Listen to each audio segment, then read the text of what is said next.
नमस्कार दोस्तों, ई दृष्टि के YouTube चैनल पे, ऑफिशियल चैनल पे आप लोगों का स्वागत है। मेरा नाम है नवीन कुमार। हम लोग पॉलिटी वाली सेक्शन को देख रहे थे और पॉलिटी वाले सेक्शन में आज बारी है बड़े ही इंपॉर्टेंट टॉपिक की, स्थानीय स्वशासन की।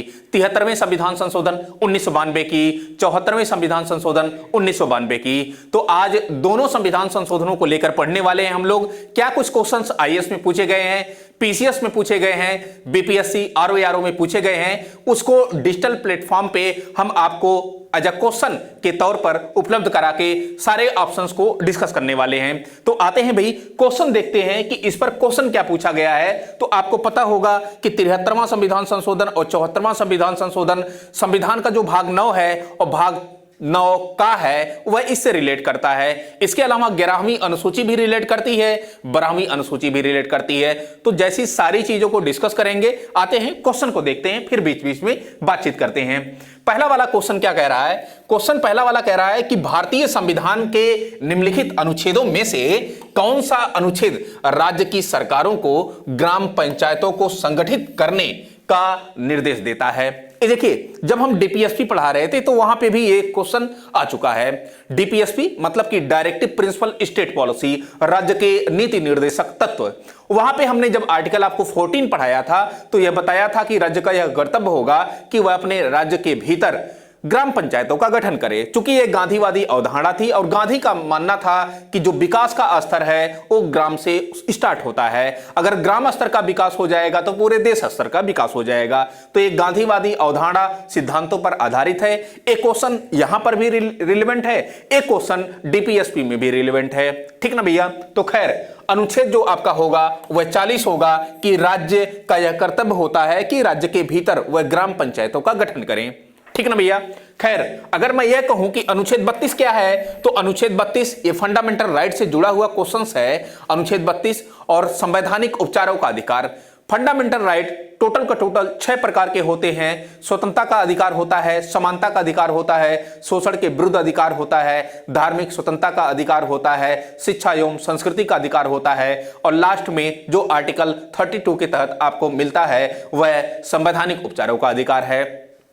संवैधानिक उपचारों का जो अधिकार है, अनुच्छेद 32 के तहत इसकी चर्चा की गई है और इसी के तहत सारे मूल अधिकार, जो अन्य 5 प्रकार के मूल अधिकार हैं, उन मूल अधिकारों पर संरक्षण का काम यही आर्टिकल 32 करता है। चूंकि ये जो है अन्य मूल अधिकारों का इलाज करता है, इसलिए इसको जो है संवैधानिक उपचारों का अधिकार कहा जाता है। अनुच्छेद 32, आपको पता होगा कि सुप्रीम कोर्ट कई प्रकार की रिटें जारी करती है और लोगों के मूल अधिकारों को संरक्षित करती है। जैसे एक रिट जारी करती है बंदी प्रत्यक्षीकरण की रिट, दूसरी रिट जारी करती है परमादेश की, और तीसरी रिट जारी करती है उत्प्रेषण की, चौथी प्रतिषेध की, और पांचवी एक रिट जारी करती है अधिकार परीक्षा की। मतलब कि हर एक जो पद होते हैं उसके अपने क्या अधिकार होते हैं, किन अधिकारों के तहत वो वर्ग काम कर सकता है, वो व्यक्ति काम कर सकता है, ये सभी रिटें जारी करके व्यक्तियों के, नागरिकों के मूल अधिकारों का संरक्षण सुप्रीम कोर्ट करती है।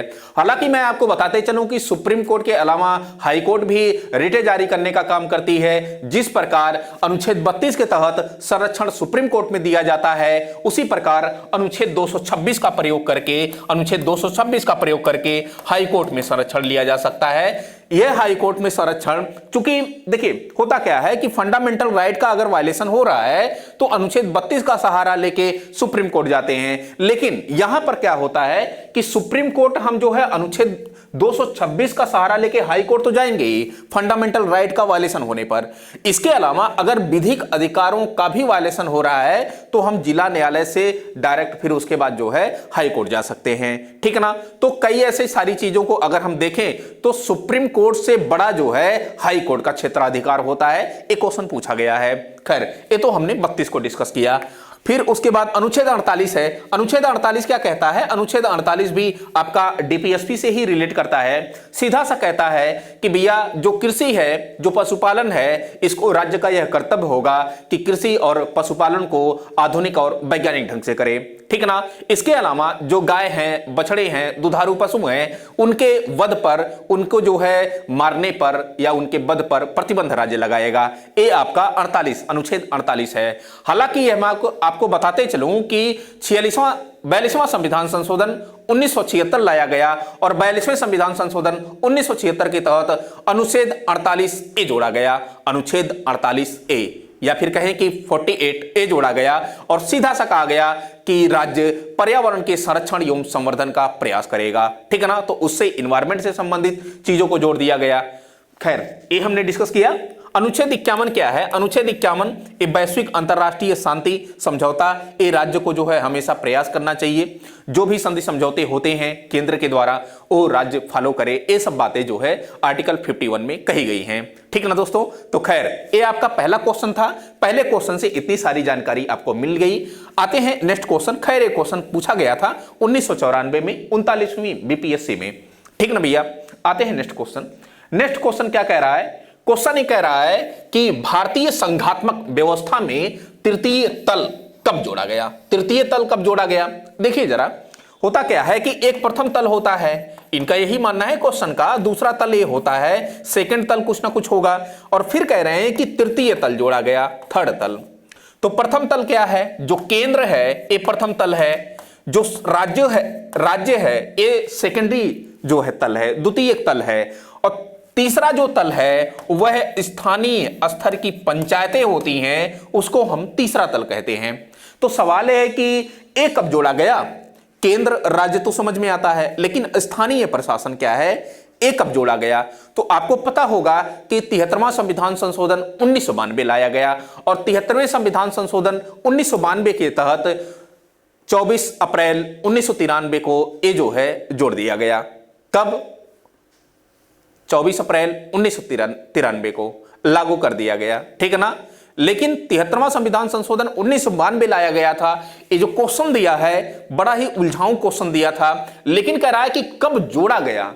तो जोड़ा दोस्तों 1993 में जोड़ा गया है। ठीक है ना, अधिनियम कब पास हुआ? तो यह अधिनियम 1992 में पास हुआ। 73वां संविधान संशोधन अधिनियम 1992, तो इसको आप कर सकते हैं। 74वां संविधान संशोधन 1992, वो भी 1992 में पास हुआ। 74वां संविधान संशोधन। हालांकि 73वां संविधान संशोधन आपको मैं बताऊं कि 24 अप्रैल 1993 को लागू होता है। वहीं पर जो 74वां संविधान संशोधन है यह 1 जून 1993 को लागू होता है।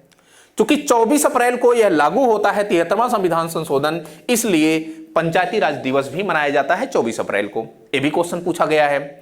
तो इस क्वेश्चन से आपको इतनी सारी जानकारी मिली। खैर, ये जो क्वेश्चन पूछा गया है यह यूपीपीसीएस प्री में वर्ष 2020 में क्वेश्चन पूछा गया है। आते हैं नेक्स्ट क्वेश्चन। नेक्स्ट क्वेश्चन क्या कह रहा है? कह रहा है कि किस संवैधानिक संशोधन के द्वारा पंचायती राज संस्थाओं को संवैधानिक स्तर प्राप्त हुआ? देखिए, पंचायती राज संस्थाओं को ये पूछ रहा है, पंचायती राज संस्थाओं को। तो पंचायती राज संस्थाओं को किस संवैधानिक संशोधन के द्वारा एक जो है संवैधानिक स्तर प्राप्त हुआ? तो आपका मैंने बार बार बताया कि भाई 73वां संविधान संशोधन 1992 के तहत इसको एक संवैधानिक स्तर प्राप्त हुआ। कौन सा? पंचायती राज संस्थाओं को। फिर उसके बाद 74वां संविधान संशोधन के तहत ये एक प्रकार से देखिए होता क्या है कि 73वां संविधान संशोधन 1992 जो है यह है ग्रामीण प्रशासन के लिए है, पंचायती राज संस्थाओं के लिए है। वहीं पर जो 74वां संविधान संशोधन है यह शहरी स्तर के प्रशासन के लिए है, शहरी प्रशासन, जिसे हम इतने समय क्या कहते हैं? नगर पालिका कहते हैं। ठीक है ना भैया, नगर पालिका कहते हैं। तो इसका जो प्रावधान है शहरी प्रशासन का प्रावधान, शहरी स्थानीय प्रशासन का प्रावधान, वो 74वां संविधान संशोधन के तहत रिलेट करता है। वहीं पर 73वां संविधान संशोधन 1992 ये पंचायती राज या फिर कहें कि ग्रामीण प्रशासन, स्थानीय प्रशासन से रिलेट करता है। क्वेश्चन बार बार एक क्वेश्चन पूछा गया 1998 में बीपीएससी में पूछा गया, फिर उसके बाद वर्ष 2000 में बीपीएससी में ही पूछा गया है। तो ये आप देख सकते हैं। आते हैं नेक्स्ट क्वेश्चन, क्वेश्चन नंबर 4 जरा देखना। क्वेश्चन नंबर 4 क्या कह रहा है? कह रहा है कि भारत के संविधान में पंचायतों तथा नगर पालिकाओं से संबद्ध 73वें संविधान संशोधन और 74वें संविधान संशोधन जब हुए उस समय भारत के प्रधानमंत्री कौन थे? ये देखिए बड़ा ही इंपॉर्टेंट क्वेश्चन पूछा गया है, क्योंकि जब आप उदारीकरण पढ़ेंगे, निजीकरण पढ़ेंगे, वैश्वीकरण पढ़ेंगे तो उतने समय 1991, ठीक है ना, 1991, 1991 में उदारीकरण, निजीकरण, वैश्वीकरण, एलपीजी मॉडल लाया गया था, उतने ही समय कौन थे भारत में प्रधानमंत्री? पीवी नरसिम्हा राव। और उसी समय ये पंचायती राज सिस्टम भी भारत में लागू हुआ, ठीक है ना। उतने समय पंचायती राज सिस्टम, इन्हीं के समय पीवी नरसिम्हा राव के ही समय 73वां संविधान संशोधन, 74वां संविधान संशोधन लाया गया था और जो है ग्रामीण स्तर प्रशासन और शहरी स्तर के प्रशासन को जो है इंप्लीमेंट किया गया, संवैधानिक दर्जा दिया गया भारत में। तो उतने समय प्रधानमंत्री कौन था? पीवी नरसिम्हा राव। इन्हीं के समय अभी अभी हमने बताया कि भैया जो एलपीजी मॉडल है, एक लिबरलाइजेशन, प्राइवेटाइजेशन और ग्लोबलाइजेशन, ये तीनों कॉन्सेप्ट किसके समय लाए गए थे? पीवी नरसिम्हा राव के समय। इतने समय वित्त मंत्री कौन था? मनमोहन सिंह थे। मनमोहन सिंह का ही सारा एक प्रकार से कुल मिला जुलाकर सारे एक्टिविटी थी, कुल गतिविधियां, जो इकोनॉमी गतिविधियां थी, जो ये मॉडल था, पूरी तरह मनमोहन मॉडल भी कहा जाता है इनको, क्योंकि वैश्वीकरण या फिर कहें कि उदारीकरण का अग्रदूत अगर पूछे तो वह भारत के ऐसे वित्त मंत्री जो मनमोहन सिंह थे उन्हीं को कहा जाता है, ठीक है ना। तो वहां से लेकर अगर इकोनॉमी आप पढ़ेंगे तो वहां से लेकर क्वेश्चन पूछा जाता है। खैर, इस क्वेश्चन से आप इतनी जानकारी ले सकते हैं। ये एमपीपीसीएस प्री वर्ष 2005 में क्वेश्चन पूछा गया था। आते हैं नेक्स्ट क्वेश्चन। क्वेश्चन नंबर 5वां जरा देखना क्या कह रहा है कि लगभग वही क्वेश्चन है लेकिन इसकी प्रकृति, नेचर चेंज किया हुआ है। क्या कह रहा है कि संविधान के 73वें संविधान संशोधन द्वारा पंचायतों को निर्दिष्ट किए जाने वाले कार्य निम्नलिखित में वर्णित हैं।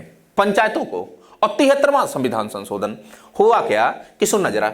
एक हमने बताया कि भैया 73वां संविधान संशोधन किया गया था और एक ग्रामीण प्रशासन के लिए है, ग्रामीण प्रशासन के लिए भैया। और एक हमने बताया कि भाई 74वां संविधान संशोधन किया गया था, ये शहरी प्रशासन के लिए जो नगर पालिका से संबंधित है। तो जो 73वां संविधान संशोधन किया गया, इसके तहत संविधान में एक अनुसूची जोड़ी गई। उसके तहत कौन सी अनुसूची जोड़ी गई? तो 11वीं अनुसूची जोड़ी गई, ठीक ना भैया। 11वीं अनुसूची किससे रिलेट करती है? तो 73वां संविधान संशोधन 1992, मतलब कि पंचायती राज व्यवस्था या फिर ग्रामीण प्रशासन से रिलेट करती है। वहीं पर 74वां जो संविधान संशोधन 1992 है, ये जो शहरी स्थानीय प्रशासन के बारे में जो है प्रावधान करता है, इससे कौन सी अनुसूची जुड़ी है? तो जो लास्ट अनुसूची है, 12वीं अनुसूची, ये 74वां संविधान संशोधन 1992 से जुड़ी हुई है। तो ये पूछ रहा है 73वां संविधान संशोधन, तो आसानी से आप कर सकते हैं कि 73वां संविधान संशोधन 11वीं अनुसूची से या 11वीं सूची से जुड़ी हुई है। 12वीं अनुसूची हमने बताया कि 12वीं अनुसूची ये 74वां संविधान संशोधन से रिलेट कर दीजिए। 10वीं अनुसूची में क्या है? तो 10वीं जो अनुसूची है ये 52वां संविधान संशोधन 1985 के तहत आप पढ़े होंगे एंटी डिफेक्शन लॉ, मतलब कि दल बदल विरोधी कानून के रूप में। दल बदल विरोधी कानून क्या होता है? हुआ क्या कि पहले ये स्थिति थी कि सांसद या विधायक जो थे वह एक पार्टी से दूसरे पार्टी में चले जाते थे तो सरकारें गिर जाती थी, राजनीतिक एक प्रकार से अस्थिरता बनी रहती थी।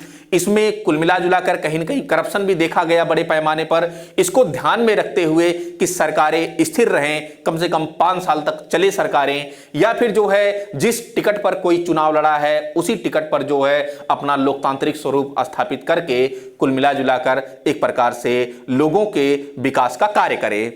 तो यहां पर क्या किया गया कि अगर लोकसभा और राज्य विधानसभाओं को या फिर जो है राज्य का जो राज्य सभापति है उसको ये पावर दी गई, अगर राज्यसभा का कोई सदस्य दल बदल करता है या फिर लोकसभा का कोई सदस्य दल बदल करता है तो लोकसभा के स्पीकर को यह पावर दी जाती है कि उसकी सदस्यता को समाप्त कर सकता है। राज्यसभा में राज्य सभापति को और वहीं पर विधानसभा जो होती है राज्यों की, उन विधानसभा के अध्यक्षों को ये पावर दी जाती है कि अगर कोई व्यक्ति दल बदल करता है या फिर कोई निर्विरोध जो चुना गया है कोई पार्टी ज्वाइन करता है या फिर कोई मनोनीत व्यक्ति है वो कोई राजनीतिक दल ज्वाइन करता है तो उसकी सदस्यता समाप्त की जा सकती है। इतना ही नहीं दोस्तों, सरकारें क्या करती हैं, राजनीतिक दल क्या करते हैं, व्हिप जारी करते हैं। व्हिप मतलब कि आपको इसी पर वोटिंग करनी है, इसी पर अपना राजनीतिक विचार प्रस्तुत करना है। हर एक पार्टियों का अपना एक व्हिपर होता है। व्हिपर जो कहेगा वही जो है हर एक सदस्यों को उनके पार्टी के सदस्यों को मानना होता है। अगर कोई व्यक्ति उस व्हिप के विपरीत अपना वोट डालता है या फिर जो है डालने की कोशिश करता है तो उस स्थिति में उसको क्या करेगी, उसकी सदस्यता भी समाप्त की की जा सकती है, ऐसा कुछ प्रावधान दल बदल विरोधी कानून 1985 में किया गया। और ये 52वां संविधान संशोधन 1985 के माध्यम से जो 10वीं अनुसूची में जोड़ा गया था, यही प्रावधान किया गया है। ठीक है ना भैया। तो खैर ये सब सारी चीजें हमने डिस्कस की। 13वीं अनुसूची नहीं है तो इसको डिस्कस करने का कोई मतलब नहीं है, ठीक ना, है या नहीं है तो क्या डिस्कस करें हम। आते हैं नेक्स्ट क्वेश्चन। नेक्स्ट क्वेश्चन जरा देखना, कह रहा है कि भारतीय संविधान की 11वीं अनुसूची में पंचायतों के लिए कुल कितने विषय निर्धारित किए गए। तो सवाल यह है कि जो 73वां संविधान संशोधन है और पंचायती राज व्यवस्था मतलब कि कुल मिला जुलाकर जो ग्रामीण प्रशासन है उसके विषय में कह रहा है। तो यहां यह कह रहा है कि कुल इसमें कितने विषय शामिल किए गए थे। टोटल का टोटल 29 विषय शामिल किए गए थे। अगर मैं यह कहूं कि 74वां संविधान संशोधन के तहत कितने विषय शामिल किए गए, मतलब कि जो है जो शहरी प्रशासन है, शहरी प्रशासन या फिर कहें कि जो नगर पालिका के लिए है, नगर पालिका के लिए उसके लिए कितने जो है विषय सम्मिलित किए गए, तो उसके लिए टोटल का टोटल भैया 18 विषय सम्मिलित किए गए। टोटल 18। तो 73वां संविधान संशोधन के तहत टोटल 29 विषय सम्मिलित किए गए, 29 विषय। वहीं पर 74वां संविधान संशोधन के तहत 18 विषय सम्मिलित किए गए। ये चीजें आपको नोट डाउन करनी चाहिए, ये चीजें आपको जानना चाहिए, बार बार क्वेश्चन पूछा गया है। सो आपका जो आंसर होगा वो सी ऑप्शन होगा, सी इज अ राइट आंसर। 73वां से पूछा है तो आप 11वीं अनुसूची से चूंकि पूछा है, और 11वीं अनुसूची किससे रिलेट करती है, 73वें संविधान संशोधन से रिलेट करती है, और 73वें संविधान संशोधन के तहत 29 विषय। ठीक ना भैया। सो आप क्वेश्चन आसानी से कर सकते हैं। आते हैं नेक्स्ट क्वेश्चन। नेक्स्ट क्वेश्चन जरा देखना क्या कह रहा है कि निम्नलिखित में से कौन पंचायतों की संरचना के बाबत उपबंध करने को अधिकृत है। ये देखिए बड़ा अच्छा क्वेश्चन है, बड़ा ही बढ़िया क्वेश्चन है। एक कौन करता है, एक कौन करता है, राज्य का राज्यपाल करता है, राज्य का विधानमंडल करता है, या फिर जो है भारत की संसद करती है, भारत का राष्ट्रपति करता है। कौन पंचायतों की संरचना का निर्धारण करता है। तो ये पंचायतों की संरचना का निर्धारण आपको मैं बताते चलूं कि अनुच्छेद 39 गा में इसकी चर्चा की गई है, पंचायतों के जो है संरचना की। और ये निर्धारित कौन करता है, अधिकृत कौन करता है, यह राज्य की विधानमंडल करती है। ये बड़ा ही इंपॉर्टेंट क्वेश्चन है, इसको आप जान सकते हैं। बाकी राज्यपाल को पढ़ा दिया हमने, संसद को पढ़ा दिया है, राष्ट्रपति को पूरा पढ़ा दिया है। तो पिछला वीडियो आप देखेंगे तो आसानी से सारे टॉपिक पे आप सोच सकते हैं, क्वेश्चन कर सकते हैं। ठीक ना भैया। आते हैं नेक्स्ट क्वेश्चन। नेक्स्ट क्वेश्चन क्या है, क्वेश्चन नंबर 8 जरा देखना। कह रहा है कि पंचायती राज व्यवस्था में शासन प्रणाली की संरचना क्या है। शासन प्रणाली की संरचना पंचायती राज व्यवस्था में, तो शासन प्रणाली की संरचना एक्चुअली इसके लिए समितियां गठित की गई थी, और कुछ समितियों को मैं बता रहा हूं। जैसे बलवंत राय मेहता समिति गठित की गई थी 1957 में, और बलवंत राय मेहता समिति ने कहा कि त्रिस्तरीय पंचायती राज व्यवस्था होनी चाहिए। शासन प्रणाली का जो स्थानीय शासन प्रणाली है उसका जो स्वरूप होना चाहिए वो त्रिस्तरीय होना चाहिए। त्रिस्तरीय सुनना जरा, त्रिस्तरीय। और त्रिस्तरीय में इन्होंने कहा कि भी एक तो ग्राम स्तर पर बताया, और एक इन्होंने बताया कि खंड स्तर पर बताया, खंड स्तर पर, या फिर इसको हम कह सकते हैं कि ब्लॉक स्तर पर बताया, और एक इन्होंने बताया कि जिला स्तर पर। तो यही चीजें इन्हें बताया और यहीं से क्वेश्चन आईएएस में पूछा गया है। तो क्या है संरचना, ग्राम स्तर पर स्थानीय स्वशासन की एक स्तरीय नहीं, ग्राम और खंड स्तर पर स्थानीय स्वशासन की द्विस्तरीय नहीं, फिर ग्राम, खंड और जिला स्तर पर स्थानीय स्वशासन की त्रिस्तरीय संरचना है। तो यही तो हमने बताया ना, यही तो हमने ये बताया है। ठीक है। तो जो आपका ऑप्शन होगा वो सी होगा, सी इज द राइट आंसर।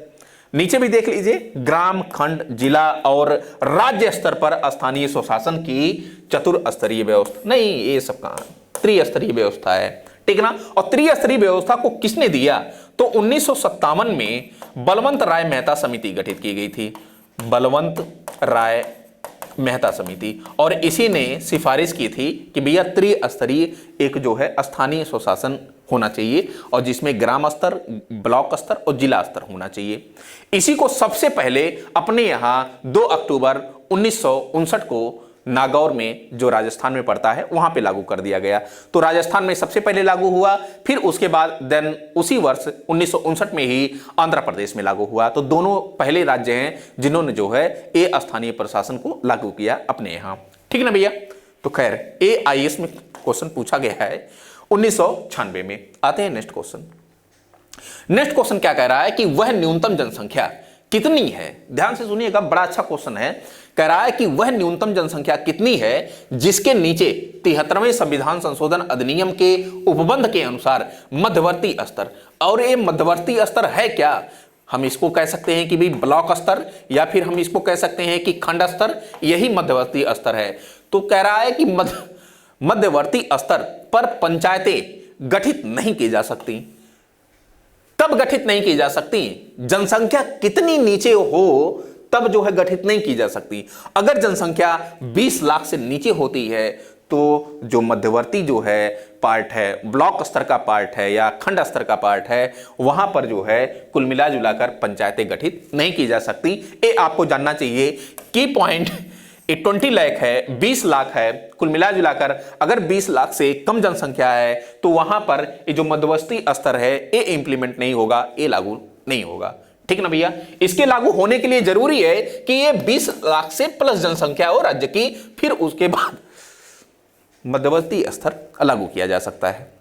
तबीयत ठीक नहीं है, थोड़ा सा खांसी आ रही है, ठीक ना। खैर, आते हैं क्वेश्चन पे। क्वेश्चन नंबर 10 जरा देखना। कह रहा है कि भारत में प्रत्येक पंचायत का कार्यकाल किस दिनांक से 5 वर्ष का होता है। किस दिनांक से 5 वर्ष का होता है, एक क्वेश्चन पूछा गया है। एक क्वेश्चन पूछा गया है जैसे कि होता ना कि लोकसभा का कार्यकाल होता है प्रथम बैठक से अगले 5 वर्ष तक का होता है, विधानसभा का होता है प्रथम बैठक से अगले 5 वर्ष तक, उसी प्रकार स्थानीय प्रशासन में भी होता है। और स्थानीय प्रशासन में भी ये वाला जो प्रथम अधिवेशन से निर्धारित होता है ये तिथि तक, प्रथम अधिवेशन अगले 5 वर्ष तक ये लागू होता है। तो जो आपका पहला ऑप्शन होगा ए इज द राइट आंसर। चुनाव की अधिघोषणा की तिथि से नहीं, चुनाव के परिणामों की नहीं, सदस्यों द्वारा शपथ की तिथि से, ये सब नहीं होगा। ठीक है ना। तो जो प्रथम अधिवेशन होगा वहीं से निर्धारित तिथि जो है अगले 5 वर्ष तक जाती है। ये इनका जो है कुल मिला जुलाकर कार्यकाल होता है पंचायतों का। ठीक है। आते हैं नेक्स्ट क्वेश्चन को। अब क्वेश्चन पूछा गया तो ये लोअर पीसीएस में क्वेश्चन मेंस में पूछा गया है। ठीक है भैया। नेक्स्ट क्वेश्चन क्या है कि यदि पंचायत भंग होती है तो किस अवधि के अंदर निर्वाचन होंगे। ये बड़ा ही सुंदर क्वेश्चन है। जैसे भंग शब्द आया तो जैसे ही भंग शब्द आया तो आपके दिमाग में लोकसभा तुरंत आ जानी चाहिए कि लोकसभा भी भंग हो सकती है। आपके दिमाग में विधानसभा भी आ जानी चाहिए, कि विधानसभा भी भंग होती है। अच्छा, राज्यसभा, कोई बताएगा कि राज्यसभा भंग होती है कि नहीं। राज्यसभा, अच्छा ये राज्यसभा भंग होती है कि नहीं, नहीं भंग नहीं होती है। अच्छा, राज्यसभा को क्या समाप्त किया जा सकता है, नहीं समाप्त नहीं किया जा सकता दोस्तों, अस्थाई सदन है। ये दोनों अस्थाई सदन है, ये दोनों निम्न सदन है, इसलिए इसको भंग किया जा सकता है। हाँ, आपको मैं बताते चलूं कि समाप्त नहीं किया जा सकता। समाप्त एक संस्था को लेकर पूछा है अब तक क्वेश्चन कि निम्नलिखित में से कौन सी संस्था को समाप्त किया जा सकता है। सुनना जरा, भंग नहीं उसे किया जा सकता लेकिन समाप्त किया जा सकता है। राज्य विधानमंडल होता है, जैसे राज्यों में जैसे संसद होती है उसी प्रकार राज्यों में राज्य विधानमंडल होता है। और राज्य विधानमंडल के 2 सदन होते हैं, एक तो विधानसभा होती है और दूसरा विधान परिषद होती है। जो विधान परिषद होती है इसी को क्या किया जाता है, समाप्त किया जा सकता है। इसको भंग नहीं किया जा सकता लेकिन इसको क्या किया जा सकता है, समाप्त किया जा सकता है। ये आपका विधान परिषद के लिए है। ठीक है ना। तो मैं क्वेश्चन बता रहा था, रिलेट कर रहा था दूसरी चीजों से। एक क्वेश्चन क्या पूछा है कि किस अवधि अगर भंग हो जाए, उसी प्रकार तो ये भी भंग हो रही है ना, पंचायत भी भंग हो रही है, तो अगर ये भंग हो जाए तो किस अवधि के अंदर निर्वाचन होगा। तो 6 माह की अवधि के अंदर। ठीक ना, 6 माह की अवधि के अंदर निर्वाचन होगा। लेकिन अगर मैं यह कहूं कि सुनना जरा, 5 वर्ष की इनकी अवधि होती है और 5 वर्ष की अवधि के मान लीजिए कि 3 वर्ष इन्होंने जो है अपना कार्यकाल ले लिया है, बचा 2 वर्ष, और 2 वर्ष जब बचा तो मान लीजिए कि यहां पर जो है पंचायत किसी कारण बस भंग हो गई, और भंग जब हो गई तो उस स्थिति में इनका जो शेष कार्यकाल बचेगा, शेष कार्यकाल मतलब कि 2 ईयर, तो यह 2 ईयर ही कुल मिला जुलाकर इनका कार्यकाल बचेगा। शेष जो नई पंचायत होगी, जो नया निर्वाचन होगा, पुनर्निर्वाचन, उसके तहत जो शेष कार्यकाल बचेगा पिछली जो है पंचायत का, वही उनका कार्यकाल होगा। अगले 5 वर्ष के लिए नहीं होगा भैया। ठीक है ना। देन उसके बाद 2 साल बाद फिर चुनाव होगा सबका साथ में, फिर उसके बाद अगला 5 वर्ष होगा। ये पूरा क्वेश्चन था। तो ये आईएएस में क्वेश्चन पूछा गया है, उसके अलावा लोअर पीसीएस में क्वेश्चन पूछा गया है, ये सब क्वेश्चन पूछे गए हैं। आते हैं नेक्स्ट क्वेश्चन। नेक्स्ट क्वेश्चन जरा देखना, बड़ा अच्छा क्वेश्चन है कि भारतीय संविधान के 73वें संविधान संशोधन के संदर्भ में निम्नलिखित में से कौन सा कथन सही है। 73वां संविधान पूछ रहा है, तो कह रहा है कि इसमें पंचायतों को स्वशासन की संस्था स्वीकार किया गया। तो भाई पंचायतों को स्वशासन की संस्था स्वीकार किया गया, ये तो बात सही है, समझ में आती है। फिर कह रहा है कि इसमें शहरी स्थानीय सरकार को स्वशासन की संस्था स्वीकार किया गया। शहरी तो जुड़ा हुआ है 74वें संविधान संशोधन से, 74वां संविधान संशोधन 1992 से जुड़ा हुआ है, तो 73वें में क्यों रखेंगे, तो एक हट गया, केवल का केवल एक ही ऑप्शन बचा, तो सी इज अ राइट आंसर। कब क्वेश्चन पूछा गया, आरओ में वर्ष 2017 में क्वेश्चन पूछा गया है। आते हैं नेक्स्ट क्वेश्चन। नेक्स्ट क्वेश्चन जरा देखना, कह रहा है कि पंचायत के चुनाव कराने हेतु निर्णय किसके द्वारा लिए जाते हैं। पंचायत का अगर चुनाव कराना है तो ये निर्णय किसके द्वारा लिए जाते हैं, राज्य सरकार के द्वारा ये सब निर्णय लिए जाते हैं। हाँ, मैं आपको ये बताते चलूं कि चुनाव आयोग होता है, एक केंद्रीय स्तर का चुनाव आयोग होता है, सुना जरा जैसे, एक केंद्रीय चुनाव आयोग होता है और एक राज्य चुनाव आयोग होता है। जो केंद्रीय चुनाव आयोग होगा, ए राष्ट्रपति का चुनाव करवाएगा, ए उपराष्ट्रपति का चुनाव करवाएगा, ए राज्य विधानमंडल का चुनाव करवाएगा, ए राज्य विधानसभा का चुनाव करवाएगा, लोकसभा का चुनाव करवाएगा, राज्यसभा का चुनाव करवाएगा। तो ये सब जो चुनाव हो रहे हैं एक केंद्रीय चुनाव आयोग करवाएगा, ठीक है ना। लेकिन राज्य चुनाव आयोग ये स्थानीय स्तर के चुनाव करवाएगा, स्थानीय स्तर के, ये विधानसभा विधान परिषद इन सब का चुनाव नहीं करवाएगा, ठीक है ना। तो कुल मिला जुलाकर जो स्थानीय स्तर के चुनाव होते हैं वो राज्य चुनाव आयोग वो करवाएगा, केंद्र चुनाव आयोग नहीं करवाता है, ठीक है। तो राज्य सरकारों के द्वारा ये निर्णय लिए जाते हैं, बाकी चुनाव जो है करवाया जाएगा वो जो है इसका जो है इम्प्लीमेंटेशन, इसके सारी गतिविधियां चुनाव आयोग देखता है, निर्णय लिया जाता है राज्य सरकार के द्वारा। पंचायती राज प्रणाली, नेक्स्ट क्वेश्चन है, पंचायती राज प्रणाली किस सूची में है। तो पंचायती राज प्रणाली राज्य से रिलेट करता है, तो राज्य सूची से संबंधित होगा, राज्य सूची से संबंधित, ठीक है ना। तो आसान क्वेश्चन है। सूचियों देखिए, एक संघ सूची होती है और एक राज्य सूची होती है और एक समवर्ती सूची होती है।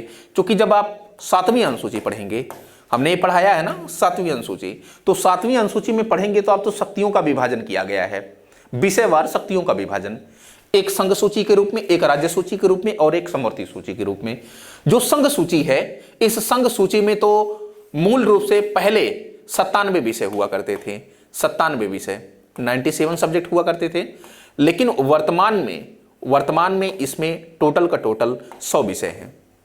मतलब कि संघ सूची पर जो है कानून बनाने का कार्य जो है यह केंद्र करती है। बाकी राज्य सूची में इतने समय पहले तो कितने विषय हुआ करते थे, 66 विषय हुआ करते थे, लेकिन वर्तमान में इनमें 61 विषय हैं और इस पर जो है कानून बनाने का काम राज्य करती है। वहीं पर समवर्ती सूची जो है, इसमें मूल रूप से पहले जो है 47 विषय हुआ करते थे, 47 विषय, लेकिन वर्तमान में इसमें 52 विषय हैं। इस पर कौन कानून बनाता है, तो सेंटर भी कानून बना सकती है और स्टेट भी कानून बना सकती है। हाँ, सेंटर और स्टेट के बनाए गए कानूनों में यदि अंतर विरोध, यदि विवाद उत्पन्न होता है, कंट्रोडिक्शन होता है, तो उस स्थिति में केंद्र का कानून मान्य होगा, ठीक है ना। तो कॉन्करेंट लिस्ट, वो जो समवर्ती सूची है ऑस्ट्रेलिया से ली गई है, ये सब आप जान सकते हैं। एक चीज आप जोड़ सकते हैं यहाँ पे, 42वां संविधान संशोधन 1976 और 42वां संविधान संशोधन 1976 के ही तहत क्या किया गया, ये जो राज्य की सूची थी 66 से आप देख रहे हैं कि 5 कम हो गई, ससुरा 5 कम हो गई, तो 5 गई कहाँ, तो यहाँ पे शिफ्ट हो गई, देखिए समवर्ती सूची में। मतलब कि 42वां संविधान संशोधन 1976 करके किया क्या गया कि राज्य सूची के 5 विषय को हस्तांतरित करके समवर्ती सूची में डाल दिया गया। पहले इसका 66 था, फिर 61 हुआ, इसका 47 था, फिर कितना हुआ, 52 हो गया। एक एक बार क्वेश्चन पूछा कि कौन से 5 विषय जोड़े गए, तो ऐसे सुन लेना, शिक्षा है, वन है, वन्य जीव एवं पंछियों का संरक्षण है, मापतौल है और न्याय प्रशासन है। 5 विषय है, 5 विषय को आप लेकर जोड़ सकते हैं, अपने नोट डाउन कर सकते हैं। और तो कुछ नहीं बताना है, सारी चीजें हो गई। आते हैं नेक्स्ट क्वेश्चन। पंचायत चुनाव होते हैं। देखिए पंचायत चुनाव अभी हमने बताया कि प्रत्येक 5 वर्ष पर ये पंचायत चुनाव होते हैं। आसान क्वेश्चन है, आराम से आप कर सकते हैं। उत्तराखंड जो है यूडीए एलडीए में क्वेश्चन पूछा गया है। ठीक है भैया, नेक्स्ट क्वेश्चन क्या है? नेक्स्ट क्वेश्चन है कि भारत में राष्ट्रीय पंचायत दिवस कब मनाया जाता है? तो राष्ट्रीय पंचायत दिवस हमने बताया कि भाई जब पंचायती राज सिस्टम लागू हुआ, पंचायती राज व्यवस्था कब लागू हुआ? तो ये 24 अप्रैल को लागू हुआ था, क्योंकि 24 अप्रैल 1993 को लागू हुआ था। ठीक है ना, और इसी डेट को पंचायती राज दिवस के रूप में मनाया जाता है। ये तो 73वां संविधान संशोधन जो पंचायती राज व्यवस्था लागू हुआ था 24 अप्रैल। हालांकि हमने ये भी बताया कि जो 74वां संविधान संशोधन जो शहरी प्रशासन है वो कब लागू हुआ था? तो 1 जून 1993 को लागू हुआ था। ठीक है ना, तो पंचायती राज पूछ रहा है, तो पंचायती राज 24 अप्रैल को लागू हुआ। 24 अप्रैल को मनाया जाता है पंचायती राज दिवस। 26 जनवरी को क्या मनाया जाता है? तो 26 जनवरी को आपका गणतंत्र दिवस मनाया जाता है। गणतंत्रात्मक व्यवस्था अपनाई गई है ना भारत में। प्रस्तावना में कहा गया ना प्रीएम्बल में कि भारत एक गणतंत्रात्मक देश होगा, गणतंत्र देश होगा, रिपब्लिकन देश होगा। गणतंत्र का आशय सीधा सा है कि भारत का जो प्रमुख होगा, राष्ट्र का जो प्रमुख होगा वो वंशानुगत नहीं होगा, मनोनीत नहीं होगा, बल्कि उसका जनता के द्वारा प्रत्यक्ष या अप्रत्यक्ष रूप से निर्वाचन होगा। ठीक। 2 अक्टूबर को क्या मनाया जाता है? 2 अक्टूबर तो गांधी जी की जयंती होती है, और गांधी जी की जयंती पर जो है अंतर्राष्ट्रीय अहिंसा दिवस मनाया जाता है। बड़ा ही इंपॉर्टेंट डे है, ध्यान में रखिएगा, बार बार क्वेश्चन पूछा जाता है। अंतर्राष्ट्रीय अहिंसा दिवस, अंतर्राष्ट्रीय अहिंसा दिवस। ठीक है ना, अंतर्राष्ट्रीय अहिंसा है, राष्ट्रीय नहीं, अंतर्राष्ट्रीय। ठीक है ना भैया, आते हैं नेक्स्ट क्वेश्चन। नेक्स्ट क्वेश्चन क्या कह रहा है कि क्वेश्चन नंबर 17 की पंचायती राज संस्थाओं में महिलाओं के लिए आरक्षित स्थानों सीटों के संदर्भ में निम्नलिखित में से कौन सा कथन सही है? इस सही कथन की पहचान करनी है। इसका प्रावधान संविधान के अनुच्छेद 43D3 में दिया गया है। तो बिल्कुल 43D में कहें तो महिलाओं के आरक्षण का प्रावधान है। स्थानीय स्तर पर कितने आरक्षण का प्रावधान है? तो वो 1/3 आरक्षण का प्रावधान करता है। एवं अनिवार्य है, मान्य है। लेकिन मैं आपको बताऊं कि कुछ ऐसे राज्य भी हैं जो ये 33% है, इस दायरे को बढ़ा भी दिए हैं। कुछ राज्य ऐसे हैं इस 33% के दायरे को बढ़ा करके वो कितना कर दिए हैं? वो कर दिए हैं 50% कर दिए हैं। इसमें आप बिहार को देख सकते हैं, मध्य प्रदेश को देख सकते हैं, हिमाचल प्रदेश को देख सकते हैं, उत्तराखंड को देख सकते हैं। ये सब ऐसे राज्य हैं जो 50% कर दिए हैं महिलाओं के लिए। ठीक है ना, ऐसा माना जाता है कि भाई महिलाओं और पुरुष समान होते हैं, समान जनसंख्या लगभग है, तो क्यों जो है उनका जो है रिजर्वेशन नहीं होना चाहिए, 50% होना चाहिए।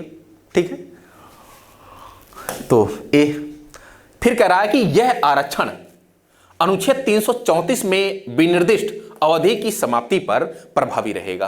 प्रभावी नहीं रहेगा, वाह, प्रभावी नहीं रहेगा। अनुच्छेद 334 क्या कहता है? यह आरक्षण के जो है अनुसूचित जाति, अनुसूचित जनजातीय या फिर महिलाएं, इनके आरक्षण के विषय में जो है वो बंद करता है। और कहता क्या है कि 60 वर्ष पहले था कि आजादी के बाद जो है 60 वर्ष तक लागू किया जाएगा। हालांकि 95वां संविधान संशोधन लाया गया और 10 वर्ष के लिए एक्सटेंड कर दिया गया। मतलब कि पहले जो है 2010 तक ही कंप्लीट हो रहा था, तो 2020 कर दिया गया ये आरक्षण 95वें संविधान संशोधन के तहत। लेकिन 104वां संविधान संशोधन 2019 लाया गया है अब, और 104वें संविधान संशोधन 2019 के तहत क्या किया गया? 10 वर्ष ये आरक्षण और एक्सटेंड कर दिया गया है। तो ये कह रहा है क्या क्वेश्चन कह रहा है कि आरक्षण अनुच्छेद 334 में विनिर्दिष्ट अवधि की समाप्ति पर प्रभावी नहीं रहेगा। अरे रहेगा भैया, 104वां संविधान संशोधन आ गया इतने समय, 104वां संविधान संशोधन ये 2030 तक कर दिया है अवधि, पहले 2010 ही था। ठीक है ना, तो ये गलत हो गया, और जब ये गलत होगा तो केवल एक ही सही है, ए इज द राइट आंसर। ठीक है, तो ए आंसर आपका सही होगा। हालांकि आपको ए जानने के लिए अनुच्छेद ए भी जानना चाहिए, मुझे लग रहा है। अनुच्छेद 331 क्या होता है? ये बार बार क्वेश्चन पूछता है। अनुच्छेद 333 क्या होता है? बार बार क्वेश्चन पूछता है। मैं हल्का सा चर्चा कर देता हूं। अनुच्छेद 330 क्या होता है? ये भी क्वेश्चन पूछता है। अनुच्छेद 332 क्या होता है? ये भी क्वेश्चन पूछता है। ध्यान से एकदम सुनिएगा, क्वेश्चन पूछता है। एक काम करते हैं, स्लाइड चेंज करके बताते हैं। एक अनुच्छेद है, ऐसे कर लेते हैं, अनुच्छेद 331 में होता क्या था कि लोकसभा में जो राष्ट्रपति है, राष्ट्रपति के द्वारा 2 आंग्ल भारतीय सदस्यों को मनोनीत किया जाता था। लेकिन हुआ क्या कि 104वां जो संविधान संशोधन अधिनियम 2019 लाया गया, इसके तहत क्या किया गया कि अनुच्छेद 331 के तहत जो राष्ट्रपति के द्वारा लोकसभा में 2 आंग्ल भारतीय सदस्यों को मनोनीत किया जाता था, इस प्रावधान को समाप्त कर दिया गया है। ये आपको जानना चाहिए, क्योंकि बार बार क्वेश्चन पूछे जाते हैं। अच्छा, जैसे ही समाप्त किया गया, क्योंकि लोकसभा के सदस्यों की टोटल संख्या अधिकतम 552 हुआ करती थी, और अब जो है ये 550 प्लस 2 थी, तो अब जो है अधिकतम संख्या अगर मैं देखूं तो 550 है। इसको लेकर भी क्वेश्चन पूछ लिया, ठीक है ना। खैर, 331 हुआ, 333 क्या है, 333 2 बढ़ा दीजिए, 331 में 302 बढ़ा दीजिए, 333 हो जाएगा। और ये जो है विधानसभा के बारे में, जो राज्यों की विधानसभाएं हैं, इन राज्यों की विधानसभाओं में राज्यपाल के द्वारा 1 आंग्ल भारतीय सदस्यों का जो है क्या किया जाता है, 1 आंग्ल भारतीय सदस्य का मनोनयन किया जाता है, नॉमिनेट किया जाता है, मनोनीत किया जाता है। अब इस 104वें संविधान संशोधन 2019 के तहत यह प्रावधान भी समाप्त कर दिया गया है कि भैया राज्यपाल क्या करेगा, अब जो है आंग्ल भारतीय सदस्य को मनोनीत नहीं करेगा। ये आंग्ल भारतीय सदस्य, मास्टर बार बार बोल रहा क्या है, तो आंग्ल भारतीय सदस्य की जो चर्चा है अनुच्छेद 366 में की गई है, अनुच्छेद 366 में की गई है, परिभाषा इसकी दी गई है। जैसे जो अंग्रेज आए, उन्होंने भारतीय महिलाओं के साथ जो शादी कर ली, तो उनके जो बच्चे होंगे वो आंग्ल भारतीय, एंग्लो इंडियन होंगे, ठीक है ना। ये हुआ कि भाई इनकी भी संख्या है, तो भारतीय राजनीति में इनकी भी भूमिका होनी चाहिए।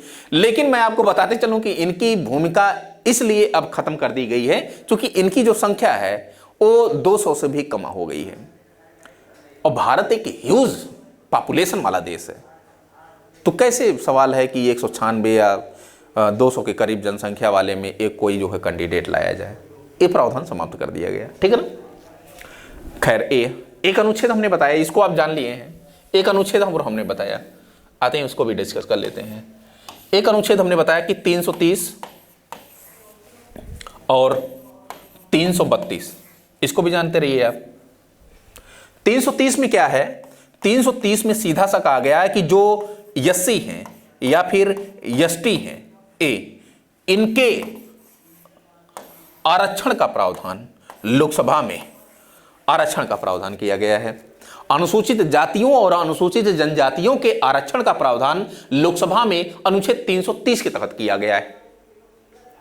और पहले यह था कि जैसे 34वां, सुनना जरा, अनुच्छेद 334 ये कहता था कि भैया आजादी के 60 साल बाद तक ये जो आरक्षण है अनुसूचित जाति जनजातीय का लोकसभा में, ये 60 साल तक, अगले 60 साल तक बना रहेगा। और अगले 60 साल तक ये जो ड्यूरेशन था वर्ष 2010 आ रहा था।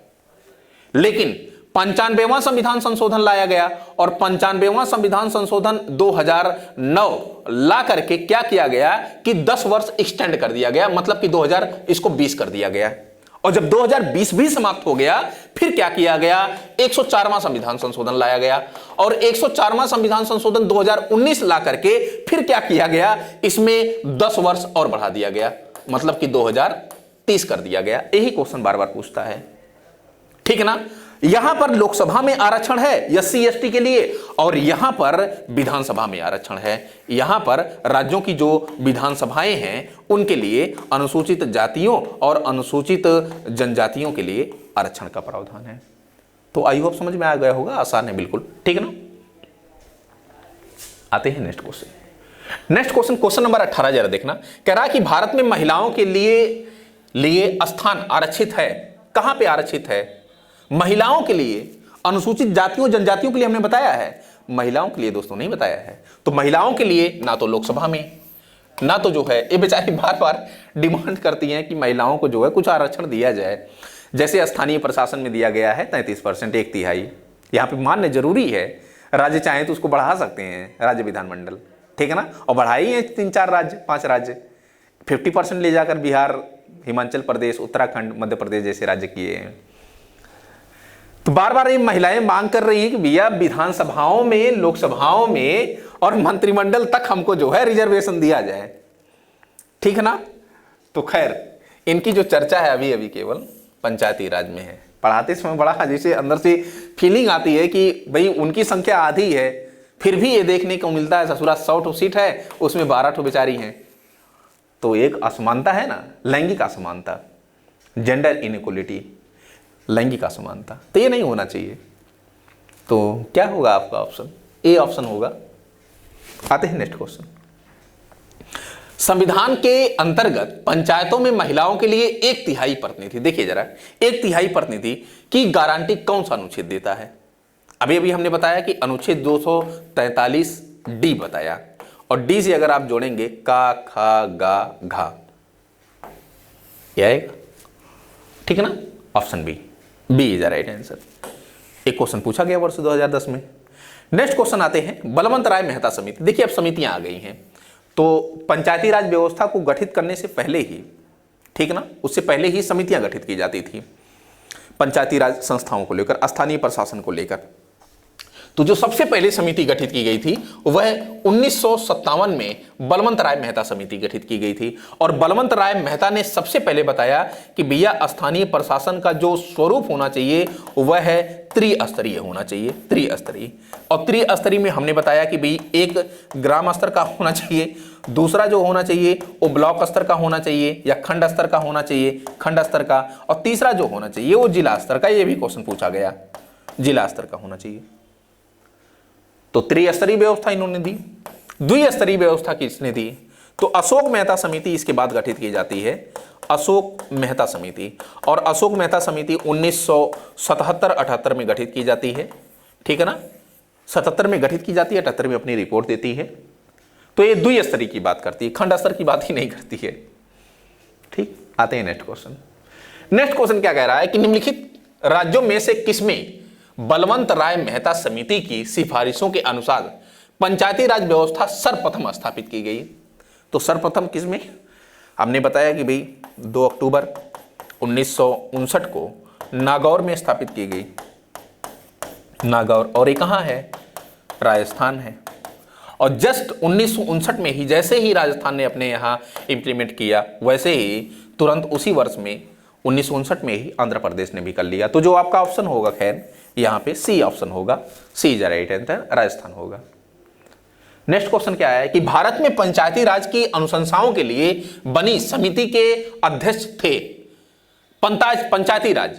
अब देखिए यहां पर बलवंत राय मेहता समिति, बलवंत राय मेहता दिया है, BR अम्बेडकर दिया है, जगजीवन राम दिया है, और जस्टिस जो है कृष्ण अय्यर दिया है। तो अभी आपको बताया कि 1957 में गठित की गई थी, त्रिस्तरीय के लिए, त्रिस्तरीय स्वरूप दिया इन्होंने, ठीक है ना। अब देखिए ये मिलान करना है, इधर जो है समितियां दी गई हैं और इधर उन्होंने समितियों ने क्या क्या सुझाव दिया वो चीजें दी गई हैं, तो मिलाना है। तो हमने बताया कि भाई बलवंत राय जो मेहता समिति है वो त्रिस्तरीय है, तो त्रिस्तरीय से मिला दीजिए, आसानी से मिल गया आपका, ठीक है ना।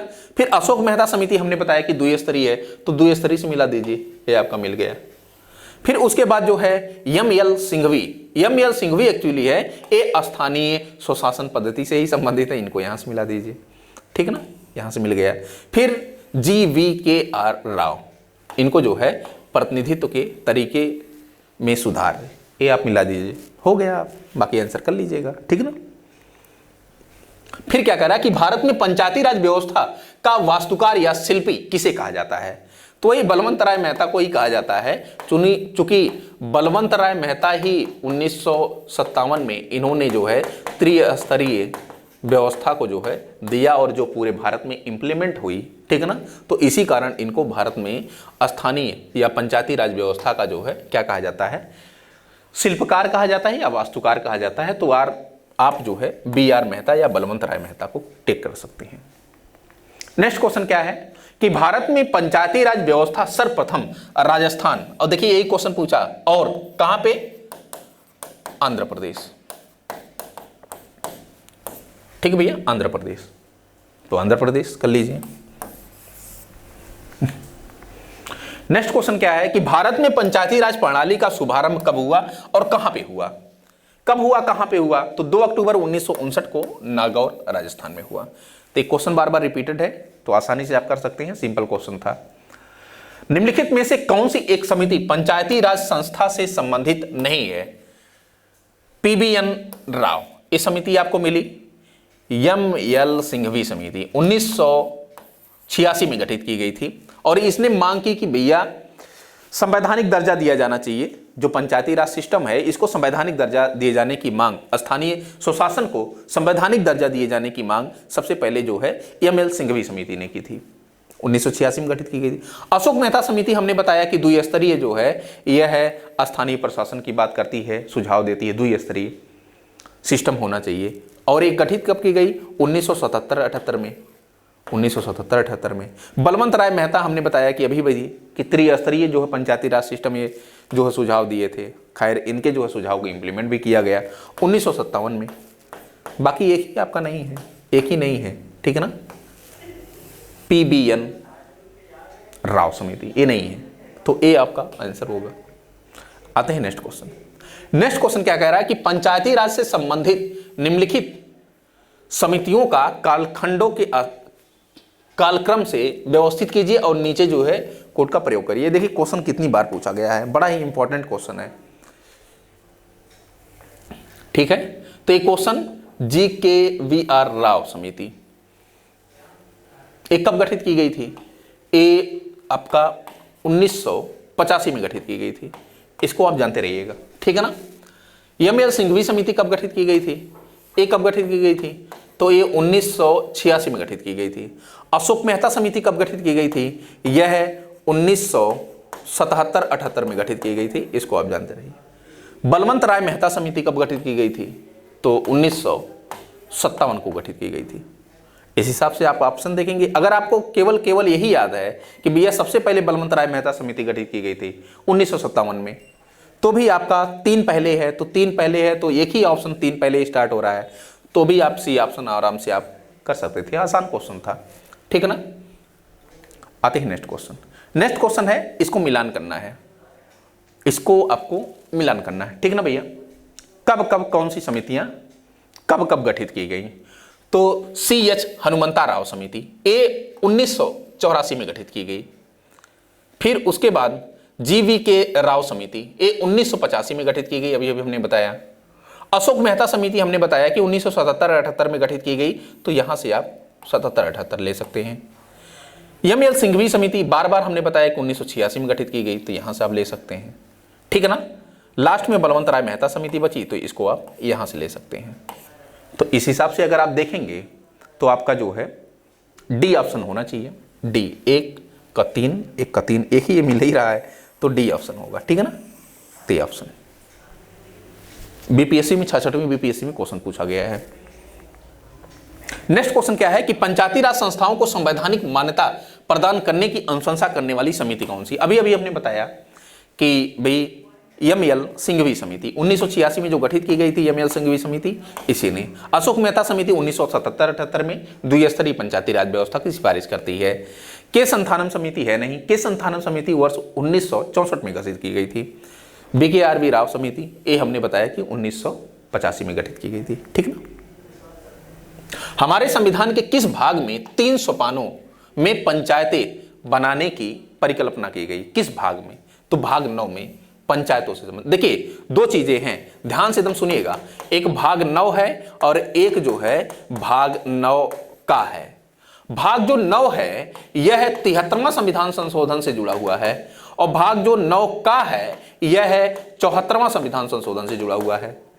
भाग 9 जो है केवल यह ग्रामीण प्रशासन या पंचायती राज से जुड़ा हुआ है और भाग 9 का जो है यह शहरी प्रशासन या फिर कहें कि जो है नगरपालिका या फिर 74वां संविधान संशोधन से जुड़ा हुआ है।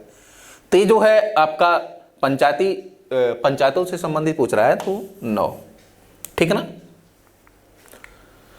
फिर कह रहा है कि राज्य निर्वाचन आयोग नगरीय निकायों के निर्वाचन का संचालन किस अनुच्छेद के तहत करता है? तो किस अनुच्छेद के तहत करता है? अनुच्छेद 243 के तहत करता है, ठीक है भैया? आते हैं नेक्स्ट क्वेश्चन। नेक्स्ट क्वेश्चन क्या है कि एक व्यक्ति पंचायत का चुनाव लड़ सकता है यदि उसने पूर्ण कर ली हो। कितनी? तो 21 वर्ष की आयु पूर्ण कर ली हो। आपको पता होगा कि भाई लोकसभा के लिए कितनी आयु होती है, तो ये 25 वर्ष होती है। विधानसभा के लिए कितनी आयु होती है, 25 वर्ष होती है। वहीं पर राज्यसभा के लिए कितनी आयु होती है, 30 वर्ष होती है। और विधान परिषद के लिए कितनी आयु होती है, 30 वर्ष होती है। लेकिन जो स्थानीय स्तर के जो चुनाव होते हैं, मतलब कि अगर हमको कहें कि भैया आपको ग्राम प्रधान बनना है, तो इसके लिए कितनी आयु होगी, कितनी आयु होगी, 21 वर्ष होगी। ठीक है ना, एक क्वेश्चन पूछा गया है, तो 21 वर्ष। नेक्स्ट क्वेश्चन क्या है कि विचार करना है किसी भी व्यक्ति के लिए पंचायत का सदस्य बनने के लिए न्यूनतम निर्धारित आयु 25 वर्ष। अरे नहीं भैया, सांसद विधायक थोड़े बनने जा रहा है, 25 वर्ष नहीं होगा, पहला कट गया इसे, 21 वर्ष होगा ये, 21 वर्ष।